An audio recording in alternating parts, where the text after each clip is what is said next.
The diplomatic vessel cut through the dark expanse, its matte gray surface soaking up the flicker of starlight outside. Inside, Leora Valen of the Andari people adjusted her ceremonial tunic, a deep violet trimmed with luminous thread that pulsed in rhythm with the ambient lighting. The station loomed large ahead, Earth's vanguard horizon, not especially grand, but critical to establishing trade relations in this sector. She straightened her shoulders. Today marked her debut as official envoy of the Valen Matronate, a lineage of traders and tacticians revered across 3 galaxies. She had memorized every greeting protocol, every inflection of tone expected by Earth's delegation. And when the docking arm sealed, she breathed out slowly and stepped into the reception bay with icy poise. But Earth didn't greet with bows.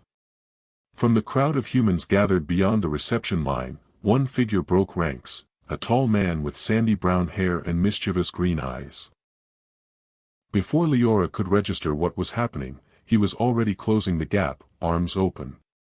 Contact was forbidden at this stage. It shattered the rules of diplomacy. But he was smiling like he knew her. "Leora," he exclaimed, voice rich with familiarity. "You haven't changed a bit." She froze. "You were supposed to greet me formally," she managed, body rigid as his arms wrapped around her. She recognized him instantly. Aaron Blake, the human officer who had visited the Valen estate a decade earlier. The boy who had snuck pastries to her during endless etiquette drills and taught her how to whistle. Now, he was no boy.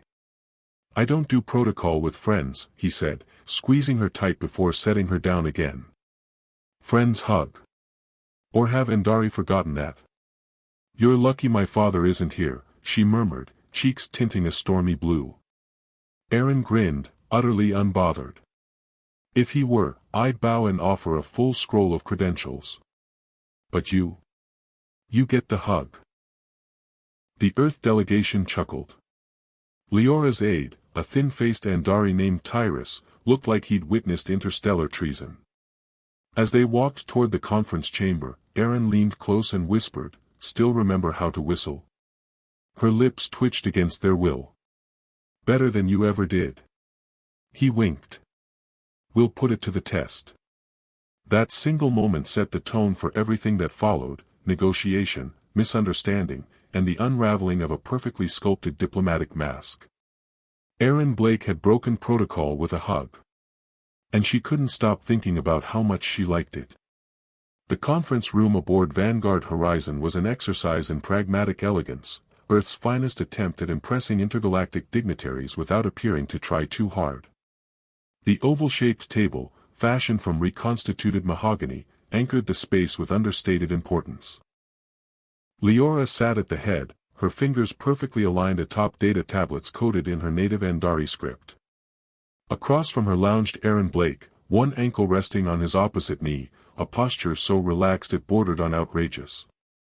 "The Valen Matronate proposes a 15% increase in exotic mineral exports," Leora began, voice rich and composed. "In return, we ask exclusive access to Earth's vertical farming systems and aquatic cultivation techniques." Aaron ran a finger along the edge of his glass, watching her. 15%, huh? Didn't know diplomacy came with a tax hike. She resisted the urge to sigh. "It's a fair exchange. Your agricultural methods are uniquely compatible with our terraformed colonies. Our minerals bolster your orbital construction sectors." Aaron leaned forward, elbows on the table. "You've got the numbers down. But I remember your people don't eat seaweed. What'll you do with algae-based farming?"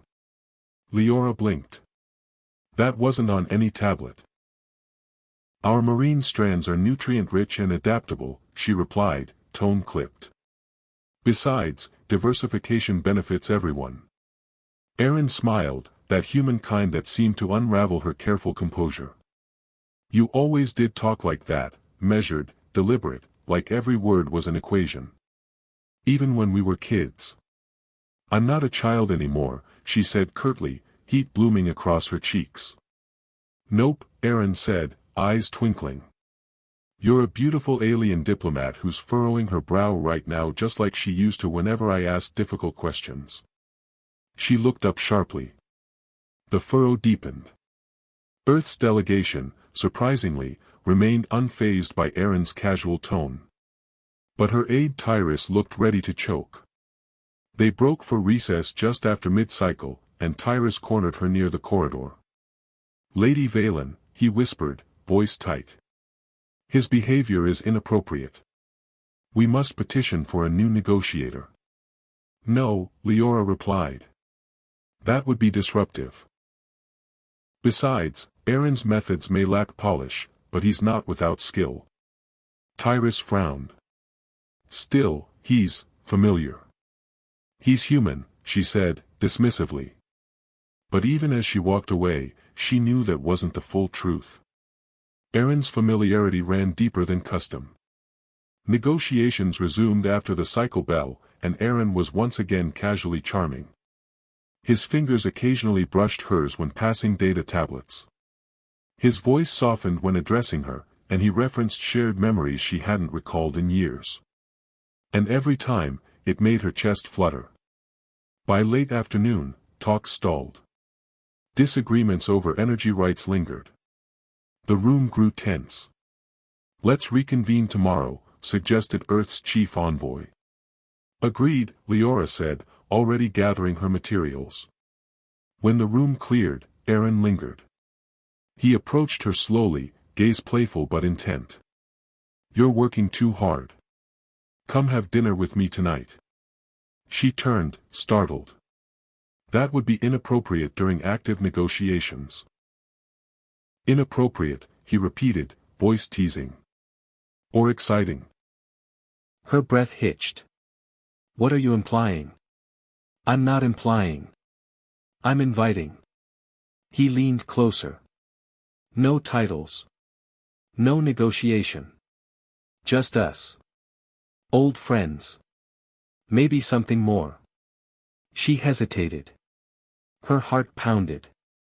Her protocols screamed no. One dinner, she said quietly. In the public dining hall. Aaron's face lit up with victory. 2,000 hours. Don't be late. He vanished before she could second-guess herself. And as she stood alone in the conference wing, she pressed cool fingers against her warm cheeks and wondered what madness had just taken hold. Part 3. The dining hall at Vanguard Horizon was designed with panoramic views of the nearby Helix Nebula, its swirling blues and purples casting a dreamlike glow across the seating booths. Earth's idea of ambience, Leora decided, wasn't half bad. Especially tonight, as Aaron waited by the entrance dressed in civilian clothes that softened his usual bravado. You came, he said, his smile a blend of relief and wonder. Against my better judgment, she replied, her voice neutral despite the quickened rhythm in her chest. Aaron offered his arm, an Earth custom meant to blend gallantry with intimacy. She hesitated a breath, then placed her hand there. The touch was oddly natural. Their table was set apart from the bustle, a crescent-shaped booth facing the nebula. Leora selected a dish from her homeworld, a layered medley of seared root fungi and windfruit sauce. Aaron, ever adventurous, ordered something earthborn that smelled like grilled pepper and citrus. As the Paxian waiter served their plates, Aaron grinned. So, what's this fancy food called? Narin, Leora said, watching him take a bite. His eyes widened. Whoa. It's spicy and sweet, kind of like cinnamon, but with a punch. She smiled faintly. It's grown in the highland caverns back home. Among the Andari, it's reserved for ceremonial guests. He forked a bite of his own dish toward her. Here. Taste this. The gesture was simple. Unthinking. But she paused. Among her people, sharing food was a deeply intimate act, offered only within families, partners, or declared bonds. Aaron couldn't possibly know. Still, she leaned forward, accepting the bite. The flavor was tangy, unfamiliar, and oddly comforting. In my culture, she said softly, that would be considered rather forward. Sharing food? Aaron looked surprised. On Earth, it's normal between friends. She nodded. Among the Andari, it's symbolic. It suggests deeper connection. Aaron leaned back, intrigued. What else should I know before I accidentally propose marriage by passing you the salt? She laughed, the sound escaping before she could stop it. She hadn't laughed freely during diplomatic talks in years. Well, she said, 5 seconds of unbroken eye contact. That's a formal challenge among our elders. Younger Andari don't observe it as strictly. Aaron locked eyes with her and counted silently. At 6 seconds, her cheeks flushed indigo. Physical touch, he asked, voice dipping low. She swallowed. Touch is governed by category. Familial, ritualistic, romantic. Casual contact is rare and regulated. And what applies to us? The question hovered, warm and dangerous. I'm not sure there is a protocol for this, she replied, almost whispering. His fingers brushed hers. Then maybe we invent one. That single stroke along her hand sent a ripple through her body, alert, alive, and utterly against protocol. What about humans? She asked, not pulling away. Do you have rules for this? Fewer, he replied. We follow instincts. We trust feeling. That sounds impulsive. Sometimes impulse is exactly what you need. Aaron's thumb traced gentle circles across her palm. Not ceremonial. Not formal. Just a gesture that made her breath catch. Is that why you hugged me? She asked. Aaron's gaze softened. Because for 10 years, I remembered you asking me to come back someday. And when I saw you, standing there like you didn't know me anymore. I couldn't do the stranger's bow. I just needed to remind you. I never forgot you, she said. Then come walk with me. They wandered the arboretum, the station's curated jungle of flora from dozens of worlds. The artificial night was beginning, casting bioluminescent hues over the winding trails. Among the Andari, she said, pausing beside a reflective pool, courtship is layered. Staged. Approved. There are rituals and designated phases. Sounds exhausting, Aaron murmured, standing close enough for her to feel the heat of his body. It is. What does Andari tradition say about this? He tucked a strand of her silver-blue hair behind her ear. She swallowed hard. It says I should step away and correct you. But what do you say? She stepped forward. I say we're not on Andari. And maybe Earth's customs have a point. When his lips met hers, it was nothing like the diplomatic gestures she'd spent years practicing. No precise phrasing. No ritual cadence. Just sensation. Connection. And the beginning of everything neither of them had dared to imagine. The soft hum of the station's life support system was replaced by the frantic rhythm of Leora's pulse. She sat up in Aaron's quarters, wrapped in an unfamiliar warmth and tangled sheets. Sunlight, or the artificial equivalent streaming from the viewport, splashed across his chest, and she was momentarily struck by how casually human he was about their shared intimacy. Her communicator chimed. Urgent messages, 3 from Tyrus. Leora pulled herself from the bed, panic building behind her composed facade. Something's wrong, she muttered, activating the holographic interface. Tyrus' face appeared, paler than usual. Lady Valen, your father has been informed. He is en route. He arrives within the hour. Her blood ran cold. Aaron sat up slowly, expression softening. Your father. He never travels without a formal procession. For him to arrive unannounced, this is catastrophic. She dressed quickly, hands trembling. If he believes I've compromised the mission, if he suspects entanglement with you. Then we tell him the truth, Aaron said, standing and offering his support. We didn't compromise anything. She laughed bitterly. We broke every sacred code my people live by. Then maybe some codes need rewriting, he said, pulling her gently into an embrace that made it harder to breathe and easier to think. She left his quarters, cloak wrapped tightly, trying to erase any hint of last night's events. But station corridors whispered.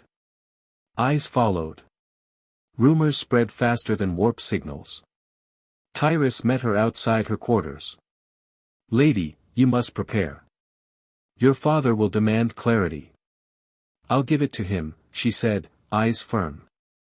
I won't hide what happened. I won't disavow the choices I made. Tyrus stared at her, disbelieving. You're different now. No, she replied. I'm finally thinking clearly. When Lord Saren Valen stepped from his shuttle, cloaked in regalia that made time itself feel heavy, there was no space for ambiguity. His expression was thunderous. His arrival, a declaration. Leora bowed deeply. Valen House welcomes your presence. Her father's eyes narrowed. We speak. Now. Summon the human. She flinched. Aaron? Lord Saren didn't respond. When Aaron arrived, clad in diplomatic formal wear, surprisingly respectful, Leora could see it in her father's eyes, a storm brewing but briefly held in check. You speak our tongue? Lord Saren asked.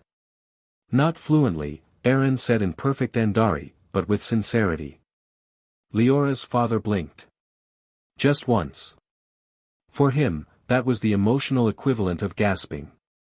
You disregarded protocol with my daughter. I honored her with Earth's highest form of greeting, Aaron replied evenly. Among humans, hugging a friend is sacred. Lord Saren's gaze drifted to Leora. You've shamed the matronate. No, she said. I've shown it a new path. Silence. Then, unexpectedly, her father stepped back. I see now, he murmured. Perhaps the ancestors guided me well. You, Captain Blake, were already chosen. Chosen? Aaron echoed. For alliance, Lord Saren replied. Through union. Leora gasped. Her father had selected Aaron, long ago, as the preferred candidate for a diplomatic union. Without her knowing. Aaron blinked, stunned. You planned this? I did, her father said simply. And you, against protocol, enacted it. Leora's heart raced. Everything had changed. Again. The observation deck of Vanguard Horizon had been transformed. Where once there had been sterile panels and neutral tones, now blooms from Earth and Andari shimmered under the nebula's glow. Draped banners represented both cultures. Every eye was fixed on the center platform, where a historic union was set to unfold. Leora stood in the Ana chamber, her ceremonial robes heavy with tradition, midnight blue thread woven into constellations, silver embroidery that caught every flicker of light. Her hair was arranged into the bond braid, a symbol of commitment few Andari ever wore outside ritual. You look otherworldly, her father said, his tone still tinted with caution but less rigid than before. I never imagined negotiations would turn into this, Leora murmured, fingers trailing over the pendant at her throat, a relic worn by generations of Andari emissaries. Negotiations are the art of adaptation, Lord Saren replied. And your human surprises me. His respect for our ways is promising. Aaron had studied relentlessly since their decision. His pronunciation of Andari bonding phrases was near perfect, he'd mastered ritual steps usually reserved for houseborn heirs.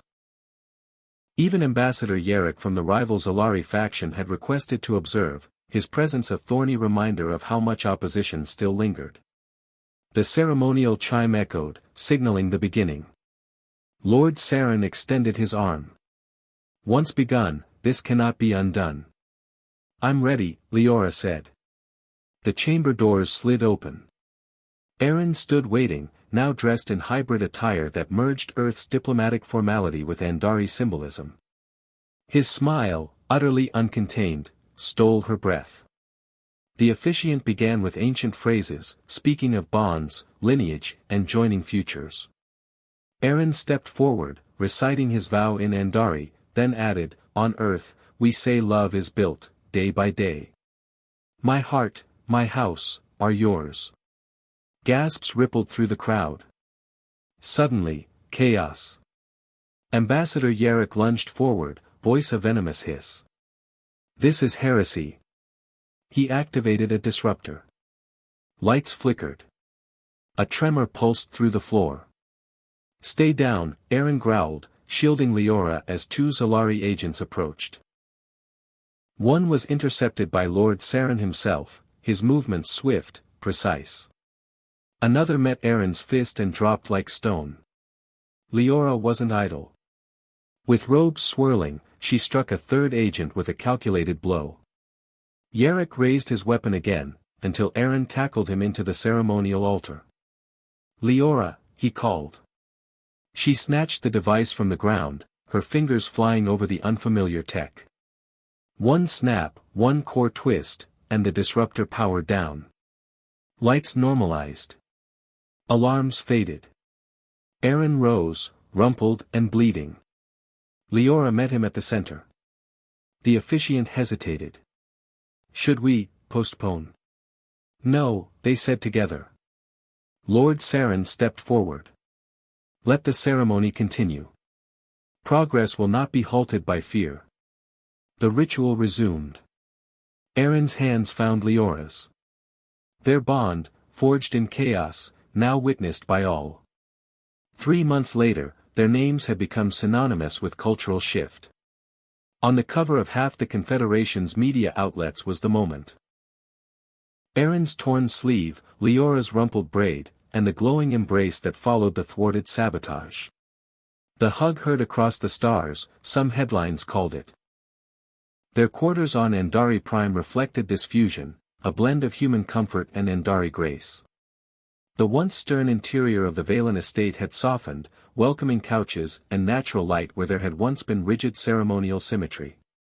"I can't believe we're trading routes with the Paxians now," Aaron mused one morning, scrolling through council reports. "Wasn't there a century-long embargo?" "There was," Leora replied. "But apparently, our bonding ceremony struck a chord. There's talk of replicating our cultural exchange model." She paused, handing him a steaming cup of herbal tonic. "Also, Earth's growing Narin now." Aaron blinked. "Wait. The spicy root from your highlands?" "Yep. We're exporting the seeds." They grinned. Progress came with flavor. That afternoon, they hosted Earth's new diplomatic team, young, eager, and visibly inspired by the interspecies union they'd forged. Leora walked the delegation through the gardens, where hybrid crops flourished. "We call this the Thread Grove," she said, gesturing to a patch of intertwined flora. "Each species contributes strands. It's symbolic of negotiation, like weaving a tapestry." In private, their relationship had deepened beyond anything protocols could have predicted. Aaron had adopted Andari customs, not as mimicry, but as shared rituals. The delicate gesture of tracing patterns on her wrist, once reserved for the highest expression of love in her culture, was now a nightly rhythm. And Leora? She'd embraced Earth's spontaneity. Her smiles came faster. Her responses weren't always filtered through diplomatic training. "You realize," Aaron said one evening as they stood on the summit stage at Astral Station, "this all started because I hugged you." Leora laughed. "Technically, you violated 3 customs, 6 sub-protocols, and 1 planetary etiquette statute. Best violation I ever committed." She looped her arm through his. "And I was the one who let it happen." In front of 17 species, they made their way to the center podium, their presence now a symbol. And from every corner of the chamber, greetings came, not just bows or handshakes, but new gestures. Mixed customs. Shared expressions. They'd started something. Something permanent. Word count, 1068. Closing. And there you have it, the embrace that changed the galaxy. What started as a breach in protocol became the foundation for diplomatic unity. Leora and Aaron didn't just represent two worlds, they represented the courage to connect across difference, to challenge tradition, and to build something new. Their story reminds us that the heart often knows what the head hesitates to admit. That rules can guide us, but it's love, and understanding, that truly shapes the future. If this tale of interstellar romance and diplomacy moved you, tap that like button and subscribe for more stories that bridge worlds and defy expectations. Got a friend who loves sci-fi with a beating heart at the center? Share this video, because everyone deserves a good hug story.